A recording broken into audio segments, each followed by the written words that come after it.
Welcome to the Lightworker Podcast. I am your host, Natalie Ubl Grant. I am a lightworker, a meditation facilitator, Reiki master, and a health and wellness enthusiast who thrives on helping people. Connection is my superpower, and I just love bringing people to a space where transformation can occur. Are you looking for information on being a lightworker? Are you a lightworker and just love collecting knowledge from other lightworkers?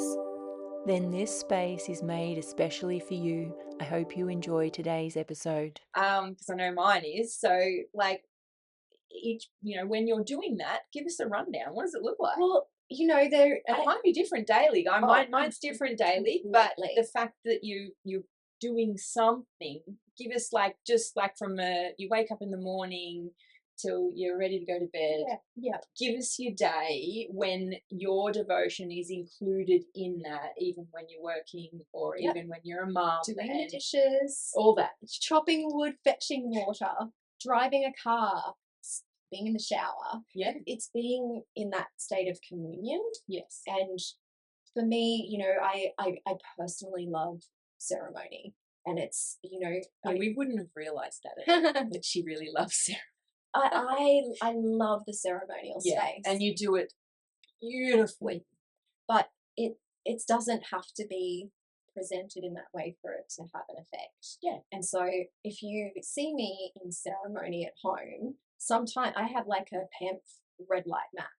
So for my nervous system. So sometimes it's literally turning the fan on myself, laying on the mat, hand on my heart and breathing. Yeah. And just like, okay, what am I processing?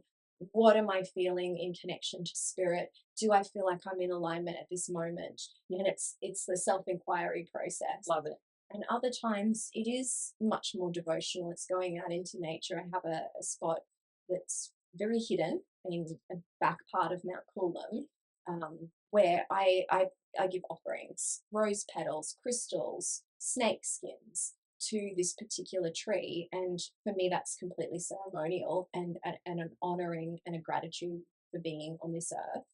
And then in other times it's as simple as like, okay, my head is full, my nervous system is fried because I've been running around doing all the things. I need to anchor into the present moment, so I'm just going to light a candle and stare at the flame for 10 minutes.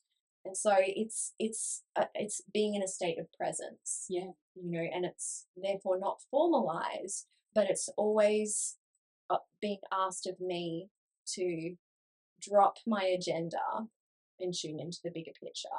Yeah, so I want to ask you, because this is good for anyone that's listening that, wants to know how we do this sort of thing. So how do you know that you got to stop? Oh my gosh. Well, I am stubborn. So aren't all mums? Yes. And I'll hear myself saying something to a client, and I'll be going, "Oh, this is a message for me. I need to note this. I need to note this." So there's a stubbornness to me, and a resistance to sometimes making the changes that I need to make. I have a pattern in finding challenging to let go. And so I know that my makeup of how I relate to the world is in resistance and in bargaining. Spirit will show me something and I will bargain for a good week, and go, okay, how can I still keep this thing? And so even, in all of the modalities that I've learned over the years, someone's like, you have so many offerings on your website, I don't know where to start. And I'm like, I probably should cull some, but I just would learn something new and add it. And so for me, there's a recognition of like the stubbornness in having to really sometimes take a hard hit from spirit because I haven't been listening. And it's in those moments when it's like, okay, I'm listening now, and so I'm the type of person that will keep going, and spirit's saying, you need to slow down, you need to slow down, you need to slow down, and I'll be like, I'll slow down after this part, after that part, and then something catastrophic will happen in my life. And so that's been the pattern. And in fact, in a recent ceremony, Australia Day, a really hard time. So I wasn't holding space, I was receiving ceremony. And I was saying, why are you making it so hard for me? And the reflection back was, I'm not. You're making it hard for yourself. This is a metaphor for your life.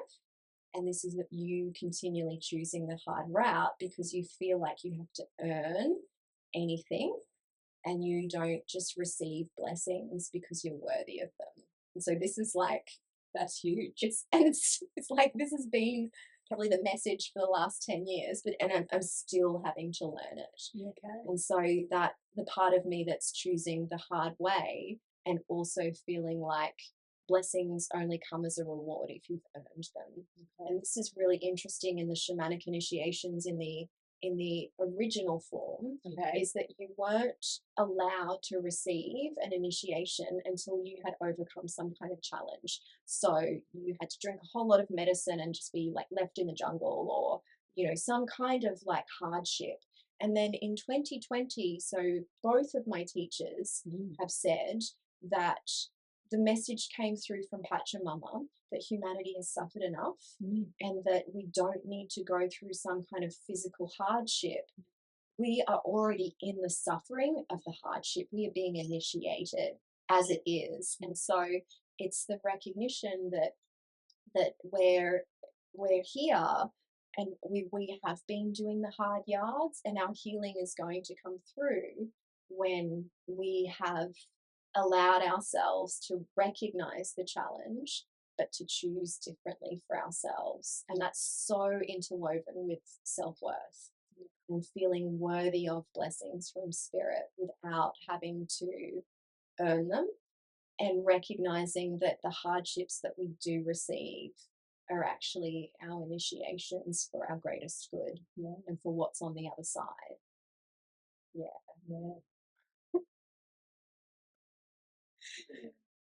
So, with that said, knowing all of that, what are you going to do differently that's going to allow you to have these blessings come your way?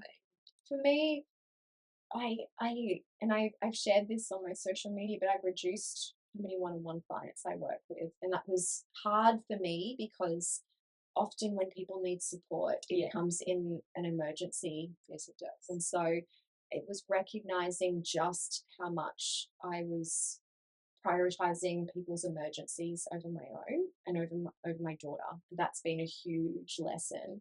And so having better boundaries around the way that I work and the spaciousness in my normal calendar, so that when an emergency comes in, there is space that doesn't cost me too greatly. Yes. But I think for me, it's actually, for quite a few years, that devotional practice was very minimal because life was busy. And so I still was in service and in communion with spirit. But, I love traveling to Peru every year for my growth of my healing.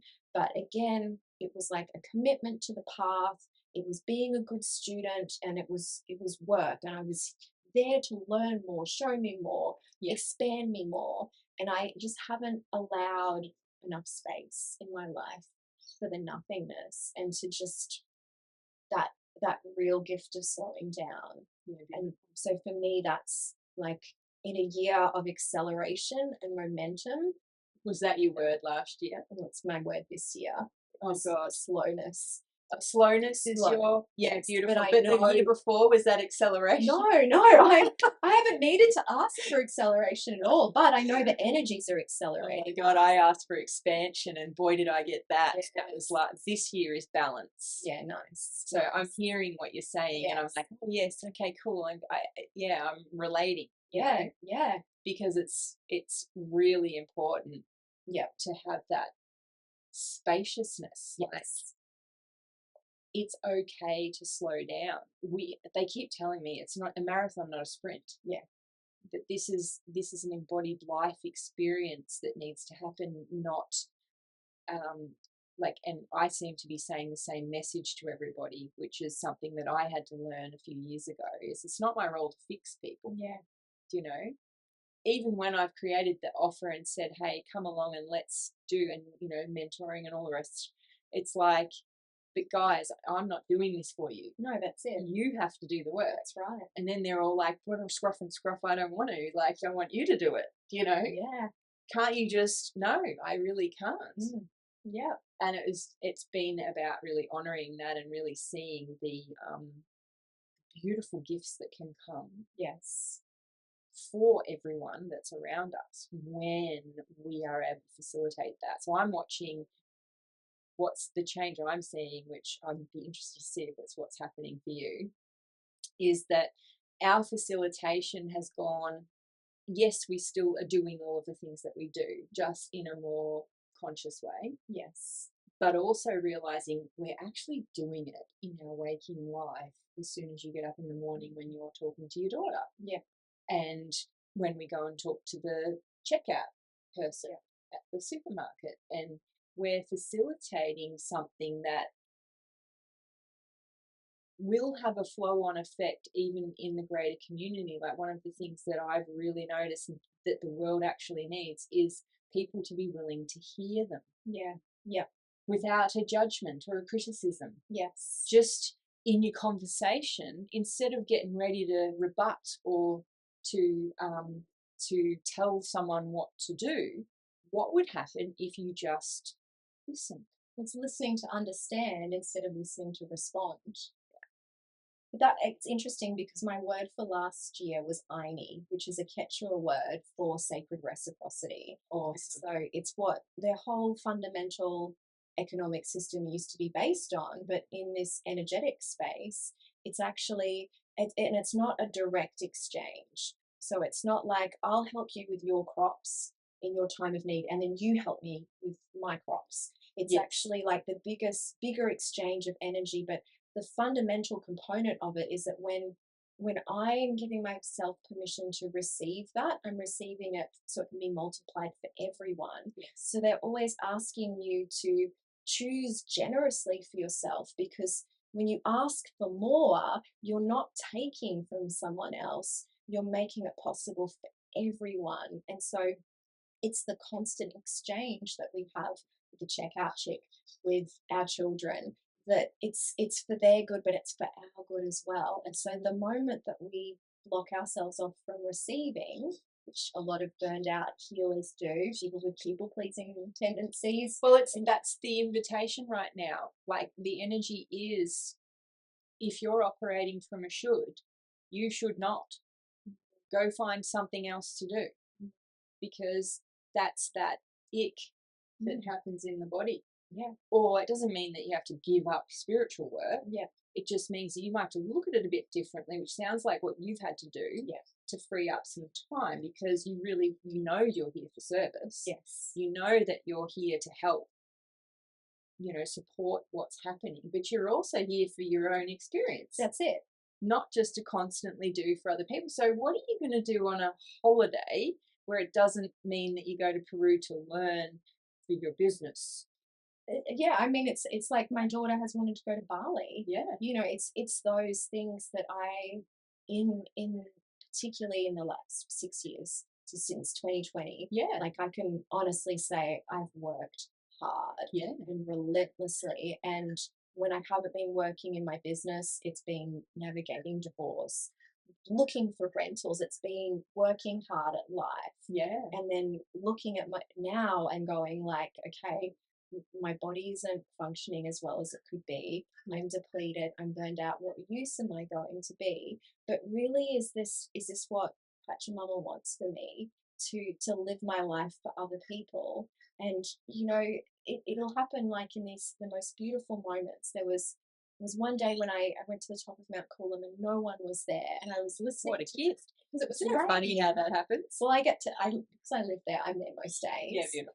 But it was rainy, and I was listening to this song on my phone. It had a little album cover, which was like a little glimpse of a rainbow coming off the ocean. And I was like looking at the song, and I look up, and it's there. I'm looking at the ocean with this part of the rainbow. Like, I screenshotted the That's awesome. album cover and mine. And I tuned into the rainbow, and the rainbow said, I am here for you personally. Yeah. Like every time I see something really beautiful, the reflection from Pachamama is, this is for you, enjoy it. This rose is for you, and not just for me. It's for anyone that's looking. Yeah. But like those moments, I hadn't been allowing myself to receive. So what was it like to receive the rainbow? Well, it was, it brought tears to my eyes. All of those things bring me back to a state of deep devotion and reverence and love. And it's always emotional. Yes. But, like recently I went through a huge challenge with this cacao delivery that I had coming, and it was on a pallet. And the truck driver refused to even, now I live in a long driveway of townhouses. He refused to drive the truck up the driveway. So he put a pallet of the cacao, 150 kilos of cacao, in the middle of my street and said to me, "It's not my job." And my neighbor came out. She's like, "What's going on?" And he's like, "I'm not breaking the pallet up." He's like, "I'm taking a photo of it. I'm going." And she's like, "Not your job." Anyway, she gets her boyfriend to come out, and they, like, I could not have done it on my own. And I just had a medical procedure, and I wasn't meant to be lifting anything heavy. And some of these boxes are like 35 kilos. And so she and I were like bringing them through. It was sweaty and hot, but after the exhaustion of getting the job done, I just cried because I was like, if they weren't home at the time, I would have been blocking my entire street. Like, just allowing, like, in the moments that when things are hard and when it is overwhelming, where sometimes I just need to say, I open myself up to receive. I don't know who's going to help me. I need help. But I need help. And I've had men come and help me change my tire. I dropped my car key down the stormwater drain as someone happened to drive by with a crowbar. I lifted it up. It's resolved in 5 minutes. Yeah. And it's in those moments, allowing yourself to receive. And I think being connected to the earth, because that's the synchronicity that I was talking about, to be connected enough to receive the earth angel at the right time. But there's something really humbling in that, as I see myself as a strong person that has all the resourcing and the skills and the knowledge to be able to navigate things myself. I have that. I should be able to do this on my own. But that speaks to that reciprocity you were talking about earlier, right? Because I know you do a lot of your job, your work, and there's a lot that you give out, and what comes back, if you were to look at it from the exchange point of view, it doesn't match. Mm-hmm. Yes. Yeah? Yes. Because I know I'm like you are, right? When someone's in crisis, you're there trying to help as best you can. Yeah. Because that's just the kind of people that we are. And a lot of the time there's not like a financial exchange that goes on, but then we don't do it for that reason. That's it. We do it because we understand that there's this bigger circle thing that happens. I'll always be resourced. Absolutely. So, but you're resourced, but then can you accept it when it arrives? Right. And this is one of the things, right? Because you get exhausted, and because you've got your blinkers on, you can't see. You probably, a different version of you might have gone, well, how the hell am I going to get this cacao into the house? I'll do it myself, and be in such a mood that you wouldn't have even seen that a neighbour even asked you, do you want help? Yeah, that's it. That's right. And how often that happens to people, that they're not present. Yes. The earth is always, as you use your terminology, resourcing you. Yes. But because you've got your negative blinkers on, you actually don't see the gifts that are right there. Yeah. Or that we don't ask. This was the one thing that I learned when I was working with the archangels, is the beings of spirit that we want to connect with, we want them to accept, to respect our sovereignty and free will choice. They're not here to manipulate, interfere, or tell us what to do. So in their respect of your sovereignty, they will not interfere unless you ask. So the number one thing that was just like for 4 years in my head, we can't help you unless you ask. That's right. And so again, in times of that there's a part of me that's private in my processing in challenges in my life. And so a lot of people may not know when I'm going through something challenging. And so I can't just expect that a solution is going to knock on the door. In those instances, it's actually like I need to put words, I need to use my voice, and I actually need to reach out and say, I need help. Yeah. And that's been humbling, but also a learning curve about using voice. Yeah, we were talking about that earlier too. The power of our voice and the words that you're choosing to use and speak into reality. You know, I love that. I love hearing today that you're using the Peruvian words for things because English language is so limited.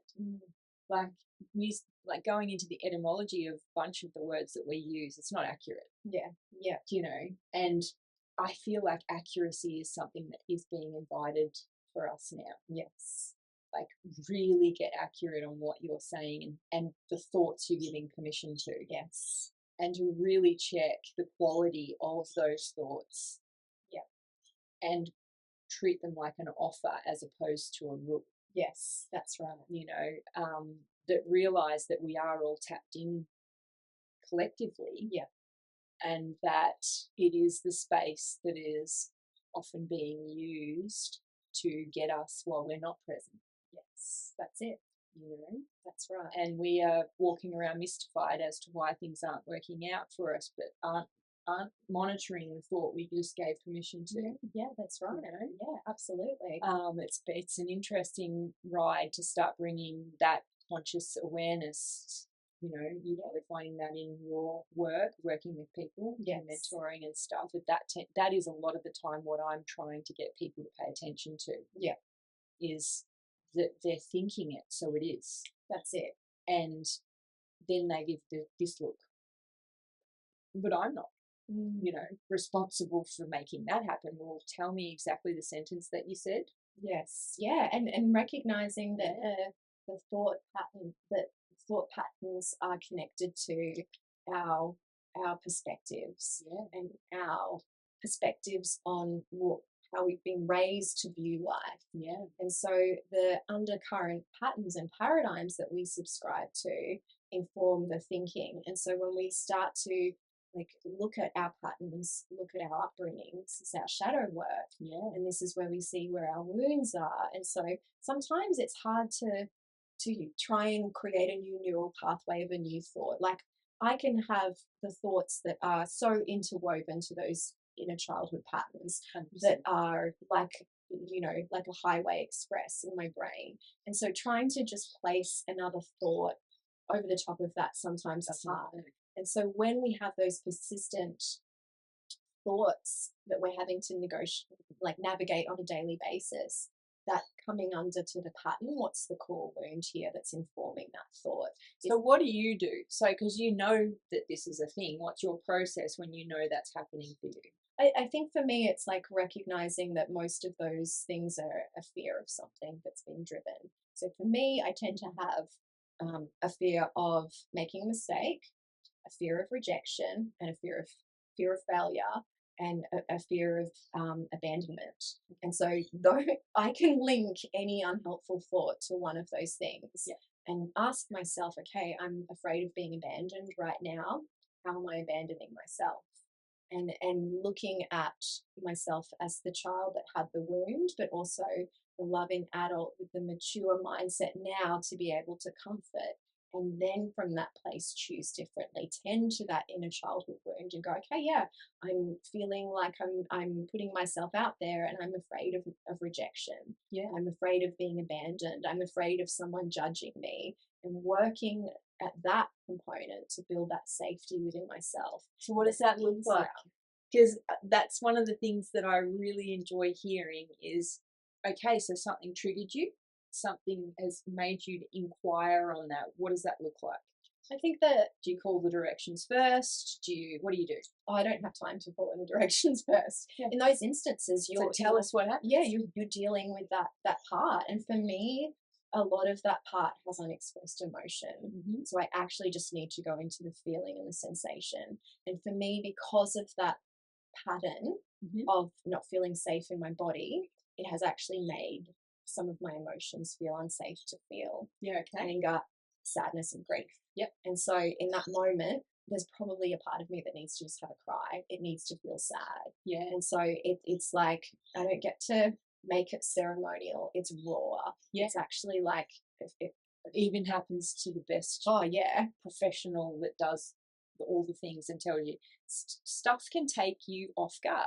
Yeah, that's it. Life happens and we're actually using our tools in real time. Yeah, that's it. So that's why I want to know. Yeah. So it happens, something happens. What do you do? So for me, like I when I was moving through a really tough time of grief and heartbreak 2 years ago, I was working and still in ceremony and still doing events, and then I would cry on the way to pick my daughter up from school every afternoon, and I'd specifically put on a song that would just Induce allow that cry? Yeah, the emotional relief.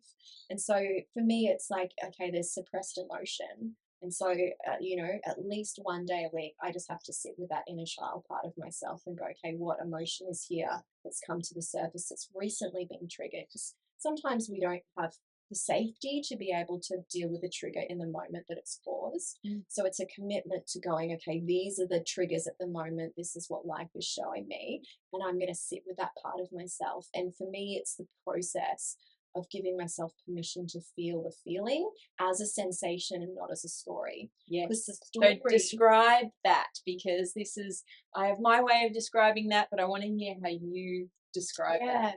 So I'll give an example. That'd be great. So I had, as I mentioned, it was a couple of years ago where I was going through a lot of shadow work, and I knew that I was resisting feeling a fear of abandonment. And so I put some time aside. It was a day that I didn't have my daughter, and I did sit with a little bit of medicine, and I went into the feeling within my body. And so I was asking myself, where am I feeling it in my body? And for me, the trauma is sacral and heart. And so it was like, okay, I'm diving deeper with my intention and my presence to the feeling in my body. And so my head is going, not safe, trying to create a story, trying to distract me, trying to get me out of it. But as I sat with the feeling, I had to sit through waves of unexpressed fear.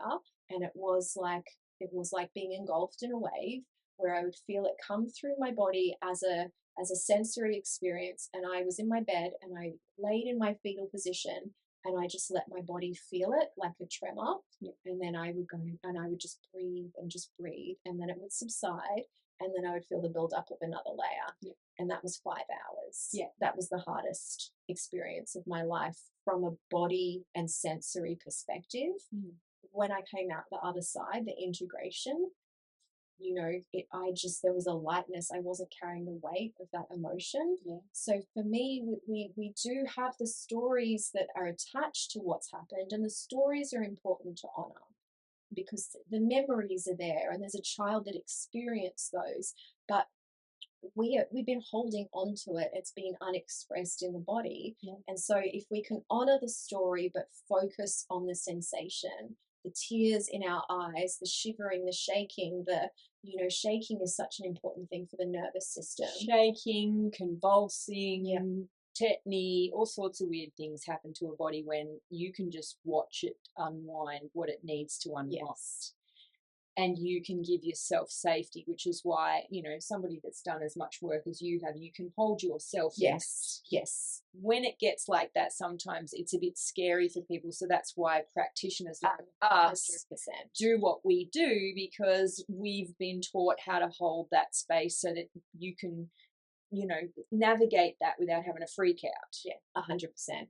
But I also hold myself in that sort of space as well when I've got stuff that I have to work through, and it is just an allowance of what is. And it is so much relief on the other side of that. But there are times where, I know my ego is getting involved. I know that the story, and I'm sitting there relishing in the story, right? That's when I know I got to go get a session with someone. Absolutely. Because I actually just need someone to help me just put my protectors to the side for a minute so that my body can just have a feeling. And I still, will do that even when I know I could hold myself in it, because I actually know that the session will be deeper. If I let someone else hold space for me, because I know I hold space for a lot of people.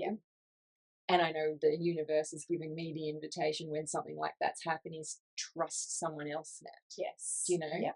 But then it's about coming into my own heart and going, well, who is it that needs that I feel aligned with that will be able to hold that for me. Definitely. You know, and it's important to sit with that and figure out who is aligned for you, rather than just going to somebody because you got told that they're who you should see. That's right. That's exactly right. So that's beautiful. So you've held yourself, and it was 5 hours. Oh my gosh, yeah.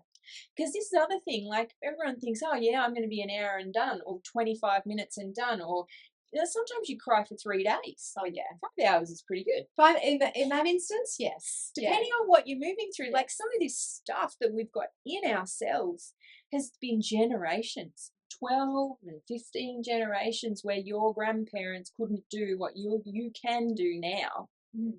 So it's sort of like you feel, I know for me, I feel honoured, and I sit in that honour for them. Yes. For not having that they couldn't do it because it collectively wasn't safe. Yes. That they couldn't even see it from this perspective of knowledge around how the physical cells work and how feelings are the thing we've got to feel first. That's right. To get to understand what the need is. That's right. To then figure out what the solution is. You actually can't bypass that path. No. And it doesn't really matter what modality or practice you use, it's always feelings first. Yes. It always has to run its wave, whatever it is. I call it unwinding. And then you can have access to clarity of thought, because you can't really think clearly while your body's in fight or flight. Yeah, that's it. You know, you have to let it move through this process. That's it. Yeah. Right.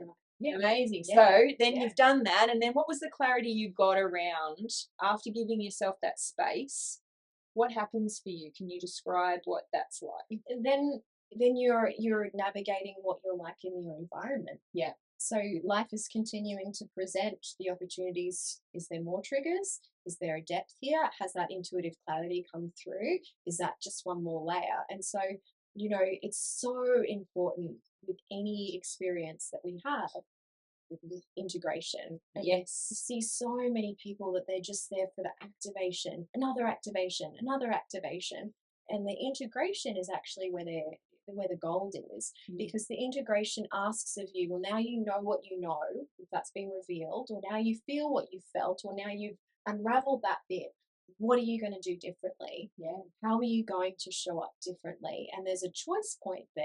Yes. Because we're still having to take responsibility in our healing. Don't go, oh, I felt that thing for 5 hours, now I'm sweet. Now it's done. The universe is going to give you the little lesson back again and put it right back in front of your path and go, now, did she hear?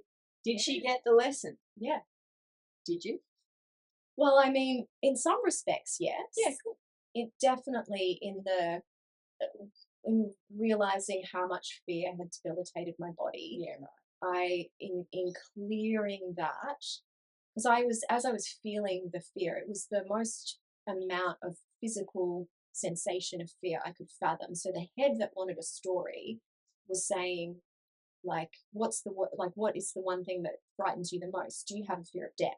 Is this a fear of dying? Like, I was trying to have a story of what the most fearful thing that we could encounter. Yeah. Is it a fear of your child dying? And so it was like trying to correlate the enormity of the sensation. But in the integration period, I realized I'm not afraid of living life anymore. So the gift for that was like the next year, it's like, go to Peru on your own. Like, go on your own. Like, this is the first time I've traveled without a man in my life. Like, it was the part of me that was scared to take risks. It was the part of me that was still attached to an inner child that needed security outside of herself. And so it gave me permission to lead a bigger life because I wasn't debilitated by fear in my body. Yeah. And so, of course, I'm human, so I'm going to have moments of fear where things concern me, but I'm not as debilitated by it anymore. Yeah.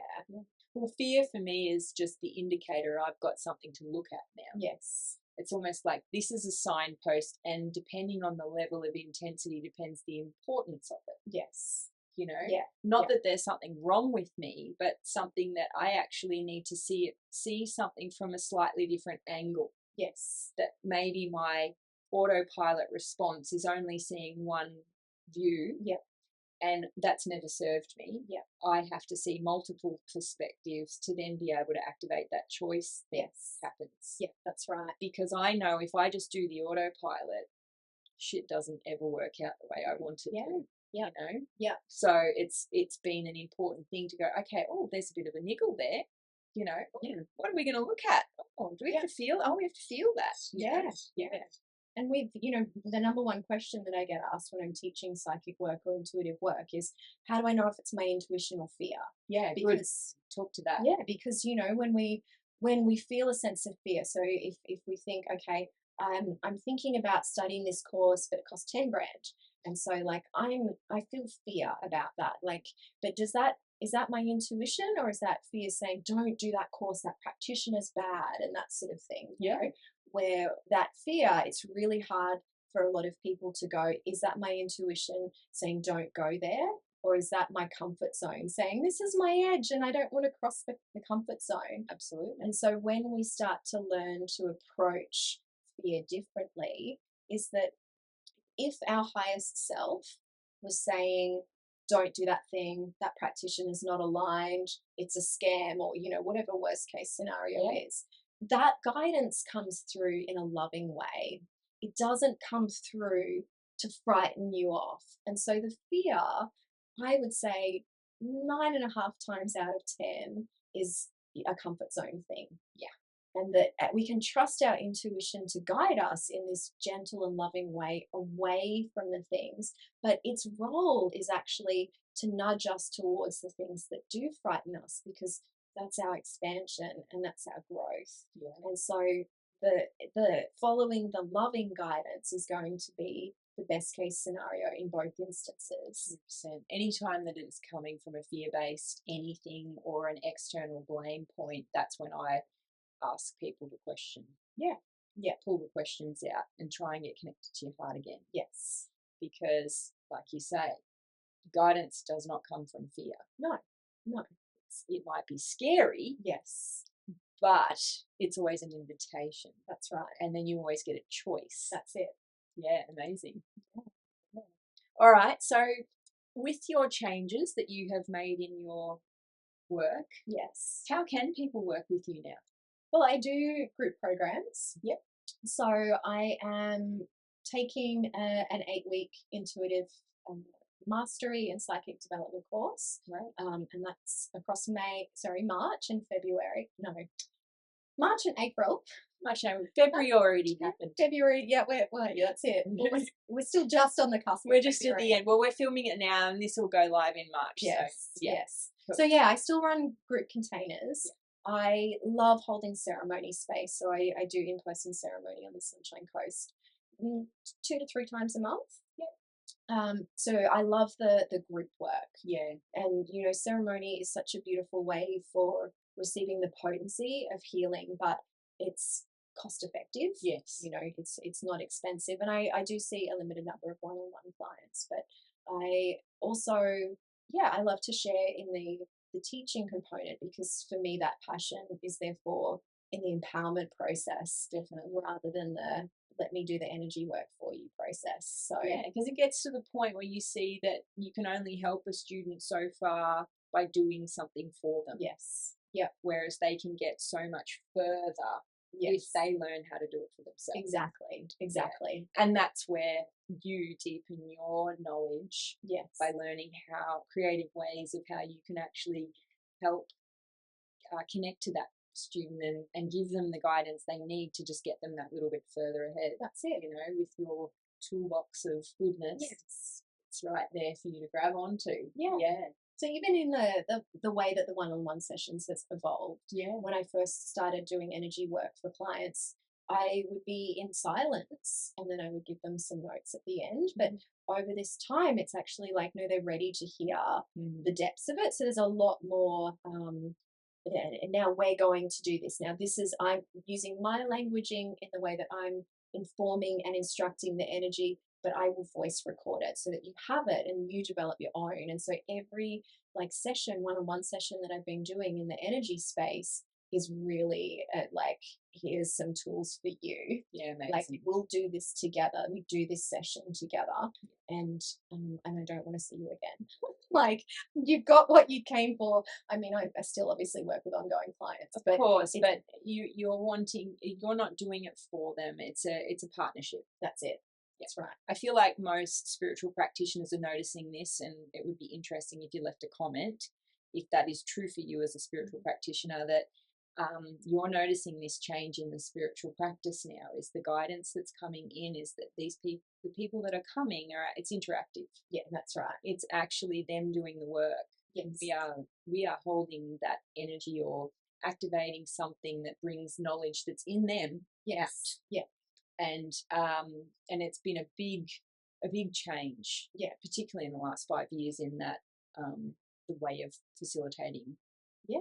Well, I mean, that was my initial journey with the psychic mentoring. Yeah. Was that from the get-go, she was the mirror and the confirmation, showing me how to do it for myself. Yeah, amazing. Which I never thought was possible, because I didn't see myself as a traditional clairvoyant. That wasn't me. I'm like a HR psychology person, but that was how I learned in the beginning, and so it is how I love to share. Yeah, as a practitioner. Yeah, and it's been a very important way to be able to connect with people. Yes. Yeah, that's it. All right. Well, thank you so much for coming on to the couch and sharing with everybody.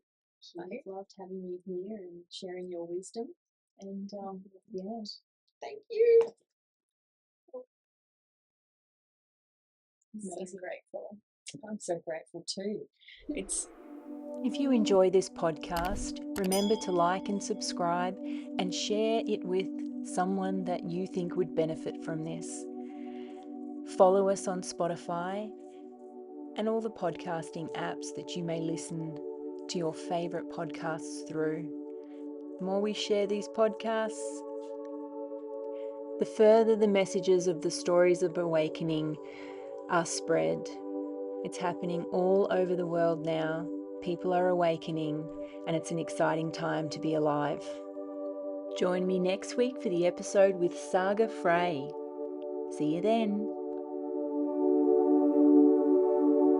The content found within these podcasts are not intended to diagnose, treat, cure, or prevent disease. Nothing on this website is intended to diagnose, treat, or cure any physical or medical conditions. If you have any physical or medical conditions, you should seek the advice of your medical professional immediately. These podcasts have a meditative effect, so please never drive a vehicle while listening to Guided Meditation Podcast.